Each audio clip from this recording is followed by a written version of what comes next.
So when equipment fails, your leadership or your directorship cannot fail.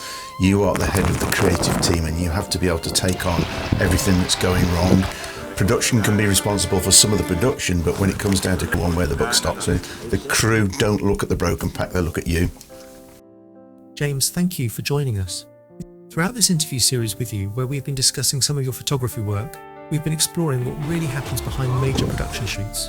Not just the final images people see, but the pressure, the decisions, and the leadership required to bring those productions to life. When people eventually see the finished images, on a wall, in a gallery, or in a presentation, they rarely see what it took to make them. They see something beautiful. Models on a glacier, dramatic landscapes, cinematic lighting. It looks effortless. But when you are the photographer responsible for delivering those images, what does that responsibility actually feel like? So from the outset, you can understand that this is not small production. There's quite a few people there and there's a significant amount of money on the line. But more importantly, there is a reputation, not only my reputation, but the company's reputation to all of the audience that normally get this fine art calendar. The talent, I suppose the talent alone, Nena and her daughter, so Nena from 99 Red Balloons was there and her daughter Larissa. Alone, she was around £80,000 per day, and she was with us for 2 shooting days, working through completely different looks, 4 different looks that had to be executed in the extreme conditions. And every hour of daylight really mattered, so every delay had a real cost, not just in terms of time, but in terms of crafting the 4 images that we really needed to do.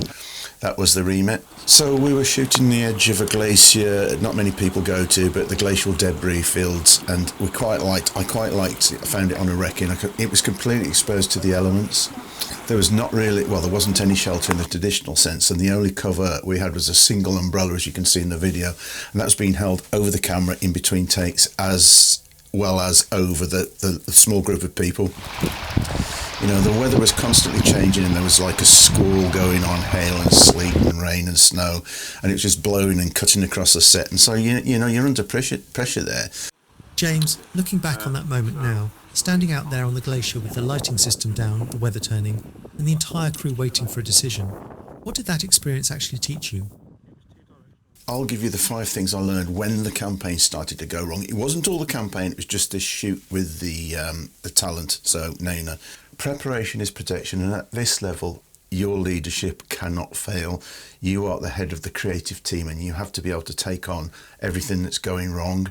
Production can be responsible for some of the production, but when it comes down to creating the pictures, you are the one where the buck stops. The crew don't look at the broken pack, they look. Technical knowledge removes panic, so if you truly understand exposure, you can really adapt under pressure. So it's about exposure, ISO and f-stops. And momentum is everything on set. So waiting kills confidence. So waiting around kills everybody's confidence, even kills your own. So action restores it. So even if you can't make it happen, make it look like you are making it happen. So fake it until you make it. And ultimately, clients pay for outcomes and not explanations. So while everyone was waiting and the weather was deteriorating, what options did you realistically have? So we built this lighting concept around the main pack system. So we got 2 battery packs and 2 Profoto heads. I strip everything off and I use it on location just with the battery pack going off. And it being signed off the night before was fully charged, both of them fully charged and ready to go. Everything had been checked, so there was no reason to expect a problem. But all of us there, we'd all trekked over, we'd done the mile, kilometre, whatever it is to get to that location. You can see in the pictures. And whilst we were there, we were crafting everything and the weather started to turn bad. It was starting to get a little bit tiresome trying to put things together, people wandering off, the weather coming in, they're all moaning about getting cold. You still have to pull them together, it's like herding cats. When the first lighting test started and the pack died, at first you assume it's a technical glitch, a cable, a trigger or something like that, something small, but within the moments it became clear that the pack had not actually been charged properly. The producer said that he got one in the van and he decided to go and get that from the van. That's when the moment in your mind, and the moment in your mind where your gears shift up and you start to think, well, yeah, okay, fair enough, but we need to start managing the expectations here. So he's running off over to the van all the way up round. You can see in the video the landscape. He's running all the way back. And I'm kind of thinking, what are we going to do? The lighting pack was central to what we were doing. So what I do is I use a lighting pack on a location, and what I do is I underexpose the background and overexpose the light so we get that sort of theatrical cinematic look. Now, we did have a backup, as I said, but it was in the van, which is standard practice on productions like this. But the problem about the van was that it was a mile away back across the glacial terrain.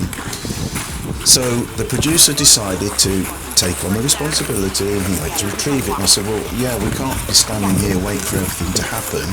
So he said, yeah, well, I'll just wait here, just talk to them and get everything sorted. So he ran back there and did all of that. So we're all standing there waiting for the talent, waiting. She's getting upset. You know, she's not a prima donna or a diva, but she's starting to lose her temper. The crew were waiting. The talent was getting really pissed, and the weather was getting worse. So as I said, we've only got that umbrella. You could feel the mood actually changing and shifting. The talent was getting really cold. Understandably, the talent was getting frustrated because, from her perspective, the shoot had simply stopped and she was waiting around and she couldn't do anything. So she asked me, James, can we do anything? I said, well, it's not my responsibility at the moment, he's going to get it, but leave it with me. That's when the pressure becomes really real. You got the crew and you got the pressure of the talent.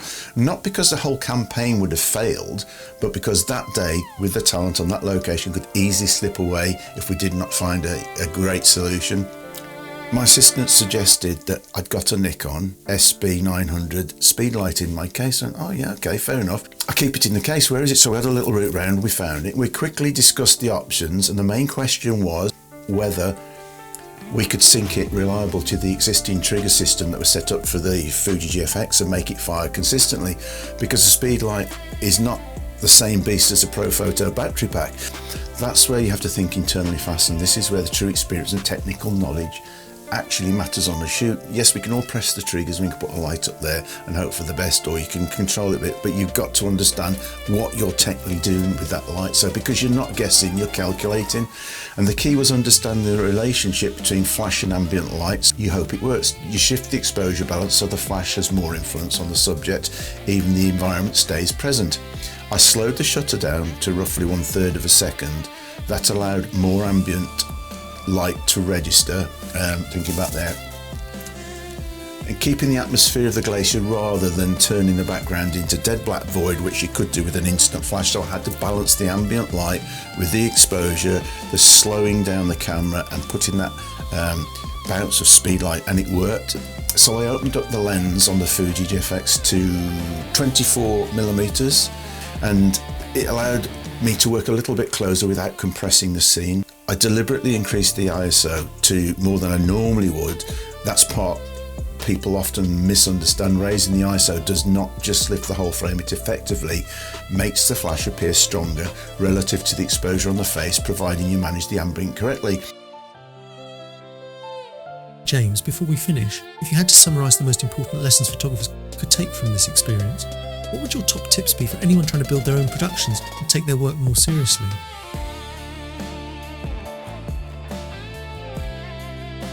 At the highest level, the responsibility is very visible because there are large budgets, crews and clients involved, but the same principle applies at any level of photography.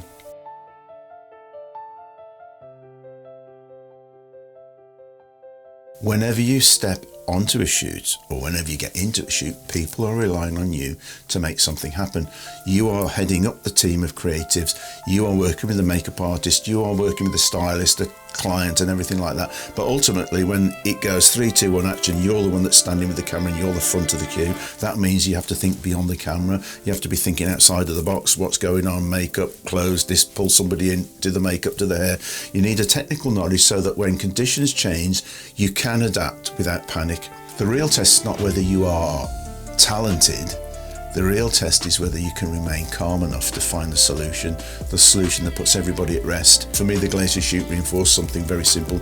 Anyone can take a photograph when everything works. The real skill is managed at the moment when it doesn't.